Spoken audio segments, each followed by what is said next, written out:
চলেন আজকে আপনাদেরকে আরেকটা কালেকশন দেখাই। এটা হচ্ছে টিস্যু, তাই না ভাইয়া? অর্গানজা টিস্যু, অল ওভার কাজ করা। এই যে ভিতর দিয়ে দেখেন ফুলের ভিতরে একটু করে সিকোয়েন্স করা আছে, একদমই আনকমন একটা কালেকশন। এটা খুবই কম প্রাইসে আপনারা আজকে পেয়ে যাবেন। যদি ভালো লাগে স্ক্রিনশট দিয়ে আপনারা যে নাম্বারটা দেওয়া আছে এই নাম্বারে ছবি পাঠিয়ে দিবেন। কম দামে সেরা মানের কালেকশন। এটা গজ কত করে থাকছে ভাইয়া? মাত্র 250।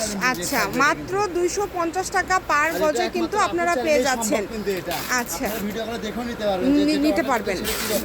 আচ্ছা, অনেক কালার কিন্তু 250। সবাই ভিডিওটি শেয়ার করে দিবেন আর অবশ্যই ফলো দিবেন। ফলো দিলে হবে কি, আমরা দামি কম দামি সব ভিডিও দেখাই, পরবর্তীতেও আপনারা এই কালেকশনগুলো আবার দেখতে পাবেন। তো যার যেটা ভাল লাগে এখান থেকে স্ক্রিনশট দিয়ে পাঠিয়ে দেন। যে এটা দিচ্ছেন ভাইয়া, দেখেন অনেক সুন্দর। এটা হচ্ছে আলামিন হকার্স মার্কেট বগুড়া। আমি ফোন নাম্বারটা আপনাদেরকে দিয়ে দিব। এটা হচ্ছে 0190970287। রাহিমনিতে চলে আসলে এই কালেকশনগুলো আপনারা পেয়ে যাবেন।